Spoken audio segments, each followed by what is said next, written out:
Hello tout le monde, ici Blue Diamond et aujourd'hui on se retrouve pour la vidéo récapitulative de la saison 1 de Just Survive. Je vous avais parlé de cette vidéo sur YouTube en barre d'infos du dernier épisode, mais aussi sur Twitter. Bref, revenons au sujet principal, soit le récapitulatif de la saison 1. Alors dans cette vidéo, je vais d'abord vous faire un résumé de la saison 1, donc résumé très global, hein, ça sera pas très précis. Ensuite, je parlerai de certaines scènes, pas toutes, mais quasiment toutes, où je vous expliquerai un peu ce qui se passe, donc ça c'est surtout pour ceux qui n'ont pas suivi la saison 1, ou qui n'ont suivi que le début, ou que la fin, ou... Ça servira aussi à donner plus de précision sur certaines scènes qui ont peut-être été mal comprises. Et à la fin, je vous donnerai quelques infos, pas grand chose, concernant la saison 2. J'espère que la vidéo vous plaira, bon visionnage à tous. Commençons par le commencement. Just Survive se passe dans les années 2030 à peu près. J'avais écrit dans certains épisodes en barre d'infos 2023, je sais pas pourquoi mais c'est plus logique pour moi en tout cas de placer tous les événements dans les années 2030. On est dans un monde post-apocalyptique, c'est-à-dire un monde où la civilisation elle est détruite. Ici donc c'est à cause d'une épidémie et cette maladie pour l'instant personne ne sait d'où elle vient. La plupart des chercheurs sont morts donc c'est une des causes, mais vous réussirez à en apprendre un peu plus par la suite de la série. Et donc la grande majorité de la population est morte, mais pas vraiment toutes, certains sont toujours là sous la forme de zombies. La population restante, elle est séparée en diverses bases.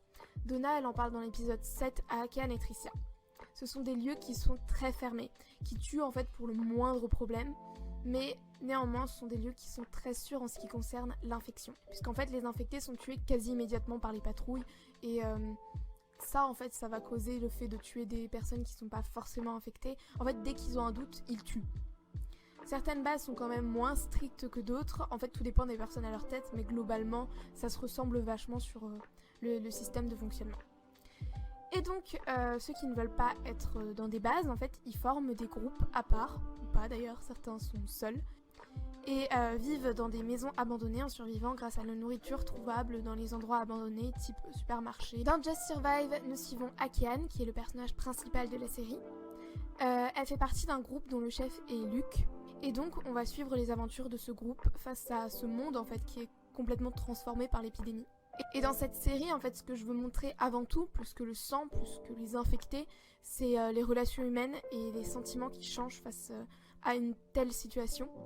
En fait, les personnages, ils voient ce monde différemment et ils l'abordent aussi différemment. Et c'est ça que je trouve super intéressant. Et j'adore jouer là-dessus. Par exemple, on peut avoir May qui a peur de ce monde parce qu'elle est terrorisée par la mort. Et dans ce monde-là, elle est omniprésente, enfin encore plus qu'avant.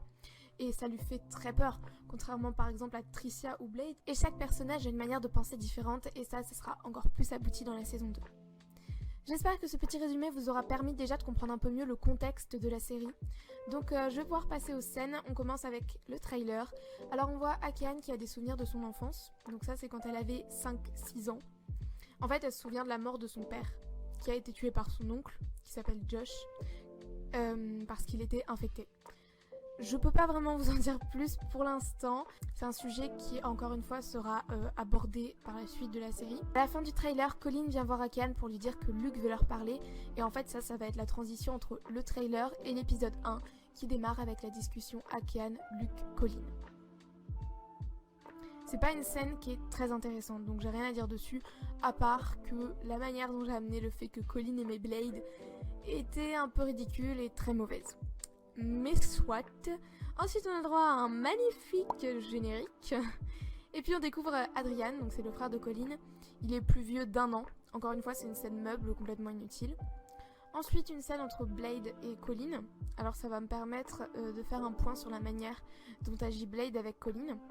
En fait c'est juste qu'il voit qu'elle est fragile en fait, mentalement mais aussi physiquement. On voit aussi dans cette scène qu'Adrian ne porte pas Blade dans son cœur.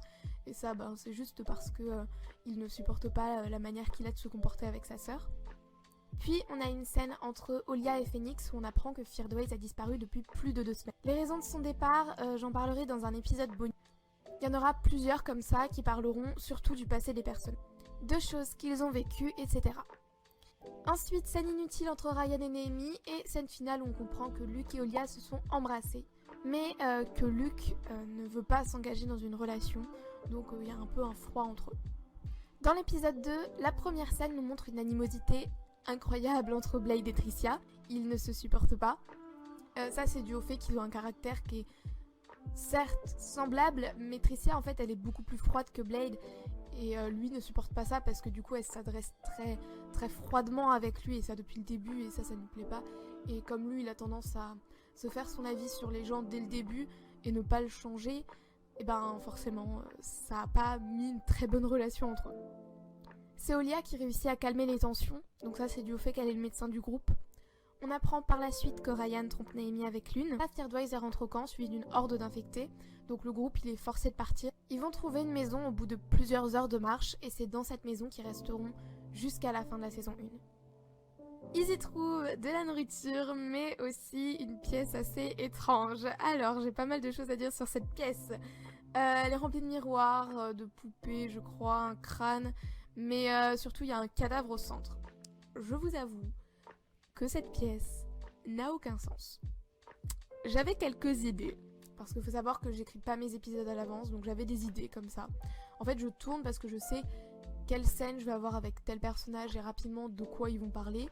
Bref, l'histoire donc de cette pièce ne tenait pas la route en fait, ça n'avait aucun sens, c'était nul comme idée. Très rapidement en fait ce que je voyais comme idée c'est que ils avaient mis cette pièce pour faire fuir les gens comme s'il y avait des espèces de psychopathes qui mettaient des pièces justement ne pas se faire voler la maison en fait. Et à voir de loin en fait c'est tout pourri comme idée. Autant accrocher un cadavre sur une porte quoi, enfin, c'était vraiment pourri comme idée. Donc je vous le dis ici, cette pièce ne sert à rien et n'apportera rien au scénario. Ensuite, on a une répartition des lits simples, lits doubles, etc. C'est une scène qui est très cliché, on va dire, parce que Luke et Olia, comme de par hasard, ils se retrouvent ensemble, même si Angel explique. Enfin bref, pas très subtil. Ryan et Naomi couchent ensemble. Après, on a pas mal d'allusions sur une potentielle grossesse de Naomi par Adrian et Akean. Je crois. Encore une idée qui n'a pas abouti. Vraiment pas douée dans le fait de pas faire de script. Akean parle d'une certaine Léa dans l'épisode. C'est une fille avec qui est sorti Adrian, mais ça n'a pas duré et elle est morte par la suite. Épisode 3 avec un nouveau générique dont j'étais très fière mais que maintenant je trouve dégueulasse. On fait la rencontre de Bess qui était cachée dans le sous-sol de la maison avec son amie infectée et elle a voulu l'attaquer. Luke il va proposer de l'aider à retrouver son groupe qui est à l'est du pays. Ensuite, Lune, elle avoue sa liaison avec Ryan à sa sœur. Elle ne comprend pas Phoenix et elle s'empresse d'aller engueuler Ryan qui va vouloir parler à Lune pour enfin lui exprimer ses sentiments, lui dire qu'il va quitter Naomi, tout ça. Mais en voyant son état, il va avoir peur de dire quelque chose qu'il faut pas et de la blesser encore plus et donc renoncer et repousser cette discussion à plus tard. À la fin de l'épisode, Phoenix se rend compte que sa sœur a disparu et ça va devenir l'intrigue principale de la saison 1. Rien de spécial à dire sur l'épisode 4. L'épisode il tourne beaucoup sur la disparition de Lune et un peu sur le cas de Bess. J'aimerais juste revenir sur le je t'aime que se sont dit Akean et Adrian. Il n'y a pas d'amour dedans, c'est juste amical. Dans l'épisode 5, tout le monde est séparé en petits groupes pour retrouver Lune. Ça va permettre d'approfondir certaines relations. Notamment celle de Blade et May, on apprend qu'ils étaient dans le même groupe et qu'ils s'entendent très bien ensemble. May, elle va lui avouer qu'elle a jamais tué d'infectés ou d'humains et qu'elle ne veut pas le faire. D'ailleurs, encore une fois, c'est un sujet qui sera encore plus abordé dans cette saison 2. Et donc, Blade la soutient et l'encourage d'en parler à Luke. Le couple Naomi-Ryan est dans une mauvaise passe, donc ça c'est à cause de la disparition de Lune. Ça a rendu Ryan très froid et très distant. Plus sec avec Naomi et Naomi elle du coup elle va se douter de quelque chose et elle va se dire qu'est-ce qui se passe entre deux et elle se doute qu'il y a un truc entre les deux et elle va le dire à Ryan qui va complètement nier. Pendant ce temps-là, Bess et Angel ils se rapprochent et ils parlent de leur vision du monde. C'est une scène que j'aimais beaucoup mais que maintenant j'ai beaucoup de mal limite à la regarder parce que c'est vrai que je regarde régulièrement mes épisodes parce que pour continuer mes intrigues il faut que je regarde pour savoir de quoi je parlais, enfin bref je devais regarder régulièrement mes épisodes. Et cette scène, autant je l'aimais beaucoup quand je l'ai écrite, autant aujourd'hui je ne l'aime pas. Parce que ce que j'ai fait et que je trouve complètement stupide, c'est reprendre des phrases qui existent déjà quelque part. Ici c'est de Left Behind, c'est des phrases du DLC de Last of Us, donc des phrases que... Et là en l'occurrence j'ai repris les mêmes phrases, j'ai quand même été jusqu'à reprendre la même musique, c'est un plagiat total, et aujourd'hui c'est vrai que quand je regarde ça j'ai un peu honte et je me dis putain mais qu'est-ce que j'ai fait, pourquoi j'ai fait ça, qu'est-ce qui m'est passé par la tête pour que je reprenne des phrases qui existent déjà.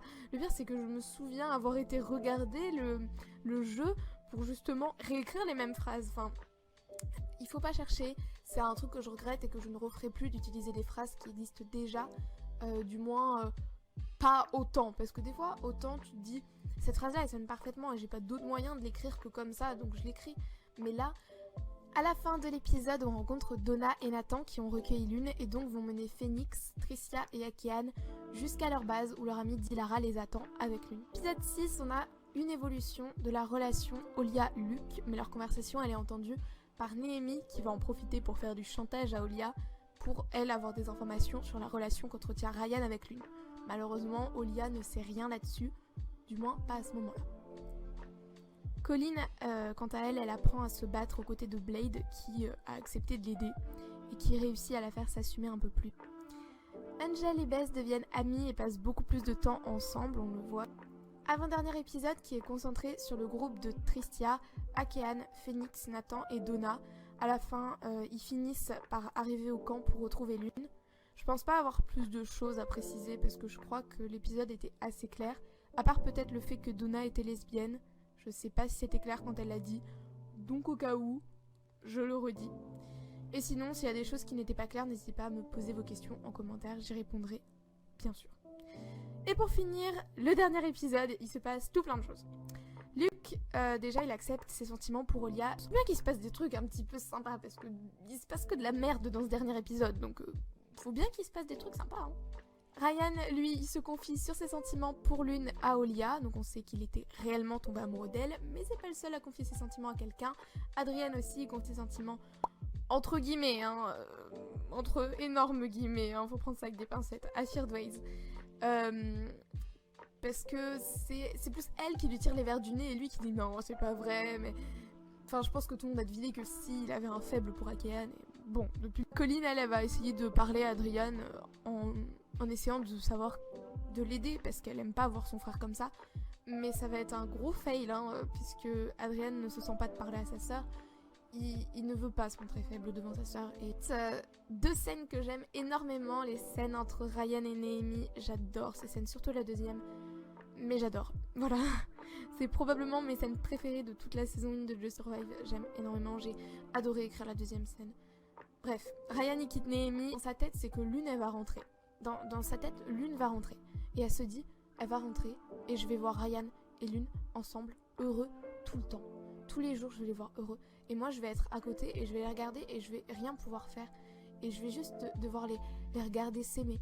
Et je veux pas faire ça. Et elle en est pas capable de faire ça. Elle va préférer ne plus voir Ryan que de le voir heureux avec Lune. Du coup, elle va partir en sachant que Ryan, lui, il lui a dit sous la colère qu'il voulait qu'elle parte. Du coup, elle va s'en aller. Revenons donc à nos personnages. May, quant à elle, elle se confie à Luke sur le fait qu'elle ne sait pas tirer, donc elle a suivi les conseils de Blade. Mais Luke, il le prend assez mal en fait, et il va lui dire qu'elle n'a pas le choix et qu'elle est obligée de le faire. Fin d'épisode, on apprend que Lune est morte. Elle s'est faite mordre par un infecté alors qu'elle était sortie prendre l'air, et Dilara n'a pas eu le temps de réagir. La saison, elle se finit sur une Phoenix qui est complètement brisée. Voilà pour ces très longues explications des scènes. J'espère que ceux qui n'ont pas vu la saison 1 auront compris et que j'aurai peut-être éclairci certaines choses pour ceux qui l'ont vue. Pour ce qui est de mes regrets pour cette saison 1, il y en a pas mal. Alors déjà, démarrer la série avec un épisode inutile, c'était pas hyper judicieux. Je pense que j'étais pas consciente en fait du fait que les scènes ne servaient à rien. Pour moi, c'était normal en fait de foutre des scènes comme ça. Juste il fallait faire des scènes, alors je faisais des scènes. C'était ça que je faisais. Et faut pas faire ça. Faut pas faire ça, faut faire des scènes qui servent. Vaut mieux faire des épisodes plus courts que faire des épisodes avec des scènes meubles qui n'apportent rien pour personne. En fait, je pense que j'aurais dû faire un script des grandes lignes que je voulais apporter à cette saison, parce qu'en la démarrant, je savais juste que j'allais intégrer Bess et Dilara et que Lune allait mourir. Voilà, le reste j'ai improvisé au fur et à mesure, Mais le problème, c'est que quand on commence avec un épisode catastrophique, c'est que c'est dur d'attirer de nouvelles personnes vers notre série, même si elle s'améliore après. D'ailleurs, j'ai parlé de Dilara et je regrette de l'avoir mise dans le générique. Parce que je savais pas quand elle allait arriver et au final, elle est arrivée au dernier épisode. Donc j'aurais dû ne pas la mettre et mettre à la place peut-être Donna et Nathan qui sont là beaucoup plus souvent. Pas du tout mise en avant. Vraiment pas. J'ai pas réussi à plus la mettre en avant même si je m'en rendais compte sur cette fin de saison. Mais elle est vraiment très secondaire alors que c'est censé être le personnage principal, ce qui n'est pas bon du tout. C'est un personnage principal qui est en plus très intéressant, mais au début j'ai pas réussi à la rendre principale. J'avais rien qui faisait qu'elle était plus importante que May, que Blade, que Luke, que n'importe qui. Elle avait rien de plus important que les autres. Du coup, j'ai pas réussi à la mettre plus en avant. Pareil, encore une fois, j'arrangerai ça dans la saison 2. Il y a plein de choses qui changent dans la saison 2, donc j'espère vraiment que tout ça vous plaira. Je suis déjà hyper impatiente de commencer. Ensuite, les petites intrigues. Commencées, mais jamais terminées. La pièce étrange avec les cadavres dont j'ai parlé tout à l'heure, c'est l'exemple parfait. Mais aussi le fait que Naomi soit enceinte, pareil. En fait, je vais être honnête, au début de la série, j'avais rien à dire. Voilà. J'avais des pistes, hein, bien sûr, de ce que je voulais y mettre, mais avant d'y arriver, je devais développer mes personnages. Par exemple, je savais que Lune allait mourir, mais avant d'arriver à ce que Lune meure, fallait qu'il y ait quelque chose quand même pour qu'elle parte et qu'elle décide de partir. Enfin, il fallait quelque chose. Et ça pour tout. Avant que Bess arrive, il fallait bien qu'il se passe des choses. Elle pouvait pas arriver comme ça. C'est pareil pour tout le monde.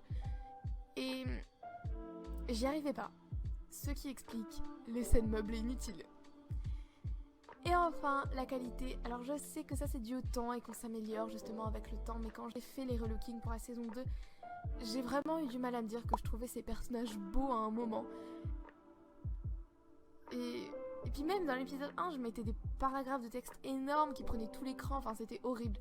Et j'espère vraiment que dans la saison 2, vous allez voir le changement. Et en parlant de saison 2, je prévois plein de choses, tout plein de nouveaux personnages notamment, qui auront chacun leur caractère encore une fois, une intrigue les entourant, etc. Enfin ça va être, je pense, très intéressant. Je sais pas exactement combien de temps est passé entre la saison 1 et la saison 2, j'ai pas choisi encore, mais je dirais qu'il s'est passé à peu près 1 an. Et beaucoup de choses ont changé en 1 an. Et voilà, et je sais que j'ai énormément parlé, là je suis à 37 minutes d'enregistrement de ma voix. Bref, voilà, je suis pressée d'entamer le tournage de cette saison 2 et de vous montrer mes progrès en création de Sims, en histoire et en montage. J'espère de tout cœur que cette saison 2 vous plaira et que vous serez là quand elle sortira. N'hésitez pas à me donner vos avis sur la saison 1 de Just Survive en commentaire, si vous êtes d'accord avec ce que j'ai dit ou pas, vos attentes pour la saison 2 ou encore vos questions, ça me fait énormément plaisir. C'est peut-être rien pour vous, mais pour moi c'est une énorme source de motivation. J'adore recevoir vos commentaires, c'est toujours un bonheur et je réponds à tout le monde. Donc allez-y et n'hésitez pas aussi à liker la vidéo, c'est un bon moyen de me faire comprendre que la vidéo vous a plu si vous voulez vraiment pas laisser de commentaires. Sur ce, moi je vous laisse, je vous fais d'énormes bisous et je vous dis à la prochaine. Bye tout le monde!